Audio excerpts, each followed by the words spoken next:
Hey there, good evening. Nice to see you. It's time for the Bronx Buzz. This is BronxNet's program where we talk to reporters and writers and editors, journalists, all different people who put stuff out about the borough of the Bronx. We do that in our first segment.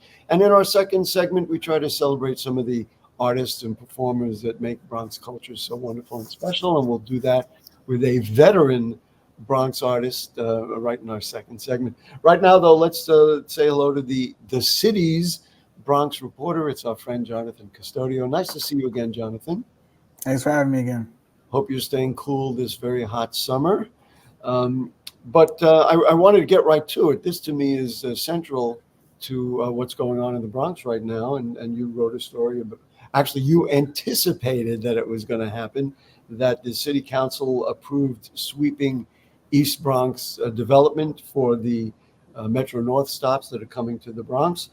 Co-op City, Parkchester, Van Ness, Morris Park, and Hunts Point. And so this was a pretty big thing. I guess the first the first question is a general question: how did we get here, and what were the elements that went in? Number one, to making it happen, and number two, for what did the Bronx do to conform it to what we want? Yeah. This is years in the making. City planners have been working on this project since 2018. And, during the midst of that, having hundreds of meetings with the community, input sessions, things like that. What really went into this, making this happen, as is the case with development, is, city council members in the Bronx wanted certain guarantees for their community for this development to go down. And they got quite a bit, $500 million in capital investments promised over the next 5 to 10 years to be completed. These span things like parks and open spaces, sewers, schools, things of that nature, a lot of things that matter to people. And, kind of like you alluded to, this would rezone parts of Morris Park and Parkchester, centered around 4 Metro North stations in the East Bronx, Hunts Point, Co-op City, yep, Parkchester, and Morris Park. Which will improve. I mean, we're not even discussing the transportation value of this, which really opens up a transportation desert in a whole section of the Bronx. I mean, I've got more of the numbers which are coming right out of your report: 7,000 new homes, 1.3 million square feet of commercial space, et cetera, et cetera. What I thought was interesting, I read it in a couple of places, and we interviewed Dan Garodnick on my other show, Bronx Talk. They said they have a commitment to listening, and this was really a very big thing because, excuse me, so many neighborhoods in the Bronx have been suffering over many years of, well, they're putting up a building and we have no say in what goes on. And in this case, they said, okay, here's what we want. Everybody wants the improved transportation, but now let's really conform it to what people want. And they really did. I think they really did listen. Now, is everybody going to be happy? Probably not. But so that's what my thought is. What's your kind of evaluation of this in the landscape of Bronx development and of city development in the Bronx? I think it was done well, as good as could be expected. It seems to have had a lot of depth to it, and a lot of depth to the planning. The planners at the Department of City Planning told me they had this holistic approach, and it really did seem to reflect in what a lot of people wanted. And I think, and like you said, this is an area that is a transit desert. And while a Metro North is not going to solve all those problems, it does go a long way. And there are people in areas like Parkchester who would tell me, like, yeah, parking is really hard for me, and I would use this Metro North instead to avoid, looking for parking for an hour, 2 hours, whatever it is. And so I do think that there was a lot of planning and investment that was going on into this, and listening, like you said, into this project. And it's a big deal for a lot of people. But what I think is really necessary to sort of, outline is the development. The housing is definitely huge, but what people really emphasize are all the ancillary things that come with that. and they want to see the community centers, they want to see the supermarkets, they want to see the emphasis on the existing infrastructure that's already there. What the four-letter word called park? Well, parks is a five-letter word, but in their park, that's what they want to see improvements. Now we interviewed Council Member Amanda Farias on this week. It's on Bronx Talk this week, and she was very clear also that there were certain demands. And I asked her, and then you'll find this interesting. I asked her about there's a Republican elected official, a Republican council member, and I asked her about the way we all know what's going on in politics now. But she was very clear that Christy Marmorato was very effective in representing what her constituents wanted. And, whatever side of the aisle you're on, I think that's a quality trait for an elected official. And she got concessions on parking. She got concessions on the heights of the buildings and those things, and agreement with, let's see, it was also Amanda Farias, and also Council Member Rafael Salamanca, who is the land use chair. So I think this shows off a really good example to the Bronx and to everybody, really, of how we could get things done. What do you make of the timing? Now, they said, like 2027 is when I guess they're going to start putting shovels in the ground. Is that what we're looking at this point? So 2027 is estimated for the Metro North stations to be completed. The stations. The stations themselves. I see. Okay, I got that wrong. And, there's expectations that it's still sort of unclear, but, maybe 5-ish, 10 to 10 years from now, the entire development will be completed. But, this really centers around the stations. The stations got to come first because this is a transit-oriented rezoning plan. Yeah, one of the other things which I know, because I've been sitting in this seat for a number of years, you got to watch these dates because they say they would spend, let's say, infrastructure money. I mean, we knew this from the waterfront, pointing to it, which is back there, right where right where I'm sitting, where the water filtration project in on the Marshall Golf Course is. They promised the $200 million of parks funding in 5 years, and then by 5 years we're up, and they had only spent like whatever 120 million or whatever it was. And so this is where you hope, especially when the city administration changes, if in fact Mayor Adams is not reelected, the next mayor has got to be as enthusiastic about this plan as this previous mayor. So, I mean, I'm just saying that it'll be interesting to watch how well, the EDC and all the others who are involved, make this thing happen. Right. And it's always something to consider with projects like these, what's the insurance policy to ensure that these things get done? What gets addressed and constructed first is always something to watch as this goes forward. You wrote another article, which I really was fascinated by, and I was fascinated by the title of it. So Anderson has it. It said, "Local opposition grows against the project to transform the Cross Bronx Expressway." Now, we all know that there has been a large effort to cap the Cross Bronx and kind of turn around some of the devastation it's caused to our Bronx neighborhoods. We all know what's going on, and stop the fumes from coming up from cars and destroying Bronx lungs and all that stuff. And that's been a pretty big project. When I read that, I thought it was that project that somebody was against, but I was like, who's against that? But it's not. There's apparently another effort by the governor to do something else with the Cross Bronx. So if you could explain it, I think people would be very interested to know what that is. Yeah, so this is a state project to repair 5 bridges that go over the Cross Bronx Expressway, and currently under construction. As part of that effort, they would build what they call a multimodal connector roadway. Which a multimodal connector roadway. Yeah, that's how they're calling it. which would, give drivers somewhere to, use while the bridges are being constructed. But that would be permanent, and it would essentially, become additional roadways that could be used for buses or private vehicles, bikes, and pedestrian lanes alongside the highway. And so for advocates, who have been presented this idea, a couple times since January, it functions essentially as an extension of the Cross Bronx Expressway. And, this kind of goes in opposed to in the face of what they're working on. Right. Listen, I don't quite know enough about it, because reading your article was the first one I had read about it.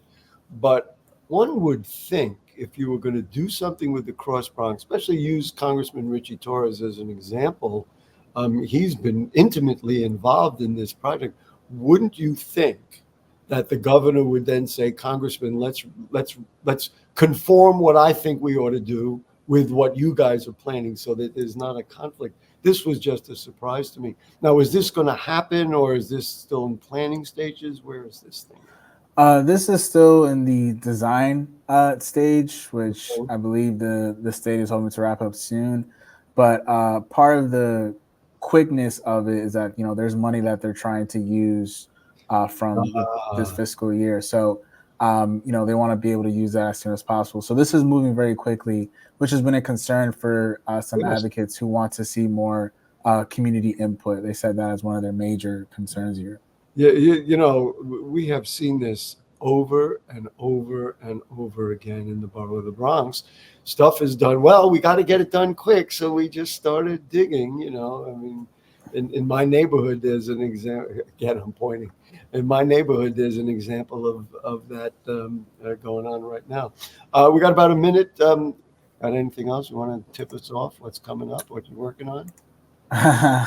Not quite yet. Not allowed to do that yet. Not quite yet. But very soon we'll have some stuff coming out. I still got a couple of seconds. You love working in the Bronx, doing this in the Bronx, don't you? For sure. Why? I mean, the Bronx is where I'm from. I think no other borough kind of has the character that we have, the personality that we have, and just sort of, there's just so much authenticity, and I just love going around and experiencing different neighborhoods and talking to different people, and it's just, Jonathan, when you say those things, you speak in my language. This is why. I mean, it's like every dialogue, everywhere we go, every neighborhood I look at, there's always something happening. And we would be not where we want to be if we didn't have you. And people at the city, thank you so much. These were two really important issues, and you helped clarify them and make it happen. So thank you so much, Jonathan Custodio, the Bronx reporter for The City. Go to thecity.org and check out everything that he writes, and all the other folks there who do such a great job. Thank you so much for joining us. Thank you so much for having me. Really appreciate it. Great. We'll take a short break, and then a longtime friend of mine who's an artist in the Bronx will be on.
Okay, back with you on the Bronx Buzz. I am always excited to talk to one of my friends. This is a segment we did a couple of weeks ago. It's about a wonderful mural at KRVC, which is the Kingsbridge, Riverdale, and Cortlandt Development Corporation, and their new executive director, Laura Levine Pinedo.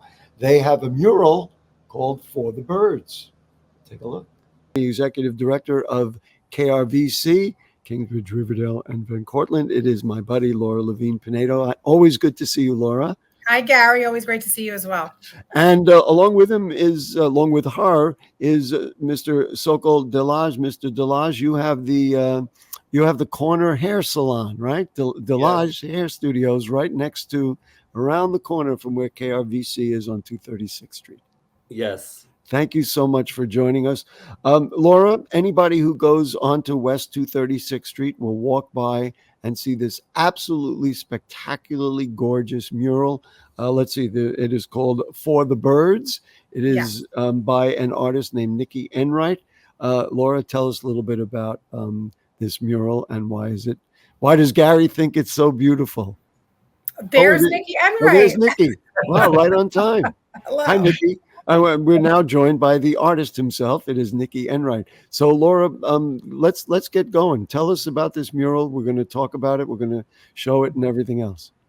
Yeah, so the mural is called For the Birds. It is by Nikki Enright. We will let Nikki speak a little bit more about how it came to be. Sokol Delage always had a vision for a mural since he moved into that space. And it was a collaborative work of the three entities to make it happen. And we're just very excited that Riverdale has a community mural that they can appreciate and that they've grown to love. I think it goes to your credit. You were recently appointed the executive director of KRVC, but I think we're all applauding that. Oh, thank you. But Laura, your thing is really to bring people together, and in this case, unstated so far is the Audubon Society, which was squarely behind this. So congratulations for putting it together. I guess in some levels it was an easier thing than some of the other things you work on because you had a lot of people who really wanted to do it. Right. Well, I do have to give credit to Tracy Shelton. It was a collaborative effort between my predecessor and myself to receive and execute this grant. So Tracy did apply for this grant. She did get it. And then starting in December, I was in charge of the execution, sort of like the project manager. So it was just a no-brainer. I think art just makes everyone happy. It brings everyone together, and it's just really part of our mission and what we represent. And it's beautiful. I think it changes people's attitudes toward their community, toward the Bronx, et cetera, et cetera. Before we bring in Nikki to talk about the specifics, Mr. Delage, tell us a little bit about why this was important to you. And I'm assuming you were thrilled about the way it turned out. Yes, I am. It came out beautiful. So when I got the space, I was like, it's a huge, wall. And I said, let's do something nice. And I talked to Nikki, and he had the idea, and great idea. And it's beautiful. It looks so good. People loved it. And so you knew Nikki beforehand. In other words, you helped to bring him in. So now we're gonna go ahead. How do you know him? He's my customer. There you go. All the talk happened to haircut. Nikki, your hair looks great. I have to tell you. So then let's get right to it. So here we go. The fifth. Now this is important not only to the Audubon Society but to all of us. I'm reading it right off the plaque that's on the front of it. 15 local birds threatened by climate change. I mean, we could list them all: the blue-headed vireo, the Blackburnian warbler, ruby-crowned kinglet, et cetera, et cetera. Nikki, for you, was this a difficult design to create, or is this something that you deal with all the time, and that is create pictures of birds? I would say the answer is both. There were parts of it that were easy because I'm an artist that's always making art. And part of it that was difficult. And there was a lot of research that had to go into it. I had to figure out which are the local endangered birds. We actually, with the Audubon Society, made me aware that there's a distinction between endangered, like the legal term, and under threat. And so these birds are under threat, and we're trying to keep them from actually being endangered. So the plaque originally said 15 endangered birds, and then we changed it to 15 local birds threatened by climate change. Listen, the third largest park in the city of New York is Van Cortlandt Park, which is not too far away. So I'm going to add my own editorial here. If you agree with the mission of this mural, then we've got to support Van Cortlandt Park, because that's where a lot of these birds have a better chance to live and survive, et cetera, et cetera. Absolutely. Nikki, talk a little bit about the painting of it. Now, do you do murals generally? Do you work in this large canvas all the time, or was this really something kind of special for you? This was very special on many levels, but I have a history of mural painting. One of my collaborators for this mural was Nils Folke Anderson, and Nils and I used to make a living painting murals many, many years ago. And for many years, we actually painted murals all the time. But that's been years ago. I now make my living as an art educator. I teach at Riverdale Country School. I teach art. And so I only do murals once in a while when the stars align. I'm not looking for mural projects usually. Mural projects are very challenging in many, many ways. So the only way that I would want to get involved in a mural project is when the stars all align, and there are a lot of stars that need to align. And this is a perfect example where the stars really did align beautifully so that we could do this project right. Explain what the stars align. So that would be, number one, an organization that supports it. And also, we assume a social organization like the Audubon Society is doing it for the right reasons. So it's not like just, hey, make us a nice picture. It's like, really, let's do something. The first star that needs to align is the actual site for the mural. Okay. And that was Sokol Delage, who was like, when, I've been his client since before he moved to this new major upgrade, beautiful beauty salon of his, when he was in a small space on 238th Street.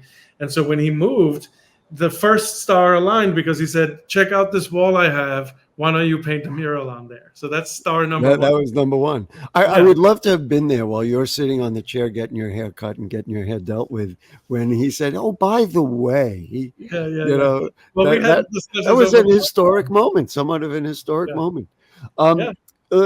Sokol, let's just talk a little bit about how it turned out, because now when you open the door for your place and, of course, just look around the corner, you have this beautiful site. Just your impressions of it. How did it come out? What do you think? I love it every day. Like between customers, I go outside and I enjoy it so much. I love nature and I love birds. And there we go. Yep. So it's so beautiful. I'm so proud of Nicky. He delivered exactly what he said. At first I'm like, he showed me a picture, the idea of it. I was like, oh no, I don't think it's gonna come out like this. It looks so good. And it came out exactly what he showed me, and I love it when people love it, and it's really nice. Yeah, and it really enhances the neighborhood. Laura, I guess it goes to you to start talking about the actual effect on it for the business district. You're obviously concerned not only with this one block where KRVC's offices are, but all of Riverdale. But talk to me about what it does for a business district to have this kind of mural right there. So yes, I must say that Sokol, we are proud to say that Sokol Delage is part of our board here at KRVC. Oh, that's right. You mentioned that to me. Yes. Yeah. And we were the recipient of a grant through New York City Small Business Services. And part of this grant was beautification. And so KRVC had pitched the mural to SBS. They loved it. So without their support, KRVC would not have been able to be part of this mural and to fund it on the level that we did. We recently just graduated a few weeks ago from our grant, and many different organizations had murals as well, and this was citywide, 5 boroughs, right. Members of the merchant organizing grants, they traveled to Riverdale to see this mural, and they're looking at it and they are just their breaths were taken away by this. When I was presenting it, there was just gasps in the audience. So it's really, really great and really special. I think this, it beautifies our neighborhood for sure. The goal of beautification has been accomplished thanks to Nicky and his team, and also to Sokol for advocating for this mural from the beginning. Yeah. And I just think that it just makes the community thrive. Like I think people are proud to see this mural. And I think it's the first thing that I've seen in a long time, because there's such divide right now that people from different religions, different races, different Oh, backgrounds, who could not like that? Yeah. they come and they take pictures, and it's right outside my office door, so I'm constantly seeing this, and it's just the most beautiful thing that I think has come to Riverdale. Yeah, you see it every time you walk out of your office. You're going to hate me for asking you this question, Laura. Does it like the lessons learned here make you say, "Hey, wait a minute, maybe I ought to find another wall space somewhere in the community"? And then Nikki's going, "Oh no!" I've already called. No, so KRVC gets so many calls and emails. Really? Put it in Spite and Dyeville. Put this in Woodlawn. Put this here. Put this there. And I just think it's a testament to the beauty of collaboration, right? Where one of us, obviously Nikki is a talented artist, Sokol is an entrepreneur, KRVC is an organization locally here that boosts the community. But I think collectively, when different entities come together, beauty is made. And there you go. I have to mention we did another segment last week about the mural that was done over by the Friendly Fridge on Manhattan College Parkway. And the same kind of thing. They brought a lot of elements together, not exactly like this, and they got a mural done. Nikki, I guess I'm going to ask you a similar question. Like, what's next? What are you working on? Oh, and by the way, you're calling in from Europe somewhere? Yeah, I'm in Switzerland right now. I'm in Wow. Zurich. Yeah, I'm visiting my son. He's over there reading a book. Oh, okay. Hello, Sayan. There you go. So from an artistic standpoint, another mural? You working on anything of interest? I'm not working on another mural, but I'm working on a solo show. Oh, well, there you go. Well, that's great. It's wonderful that you put your. There you go. We like love, and we like families, and so yes, me too. So, and I guess right now I'm working on a show for a gallery of a bunch of huge drawings that I've been making for the last 2 years or so, which are kind of like murals too. But this was a huge challenge. We painted it over 8 days in a heat wave. Me, Nils Folke Anderson, Olubala Williams. You got it done. Team of 6 interns. We got it done. There you go. Wasn't easy. We're going to run out of time. I just, Sokol, just give us the address of your great, wonderful place, and let's get people in there. And so go right ahead. 3545 Riverdale Avenue. There you go. And right around the corner is the mural. Yes, I want to thank Laura very much and KRVC and getting the community better and better. So we are going to run out of time. So I'm just going to say, Laura, this is a guarantee. This is not the last time I'm going to call you and say, hey, let's do something cool on the Bronx Buzz. And we will have a community ribbon cutting in September. So in September. So we'll look for that. Maybe BronxNet. Cut that ribbon. Yeah, maybe BronxNet will come out and cover it. That'd be wonderful. We would love Listen, Laura from KRVC, Sokol Delage from Delage Hair Studios, and Nikki Enright, thank you so much. Well, there you go. One of the many things that help to beautify our borough of the Bronx, thanks to KRVC and Laura and all the other people involved. And that'll do it for the Bronx Buzz. We thank Jonathan, we thank them, and we thank you. And if the curtain don't fall and the creek don't rise, we'll be back next week. Good night.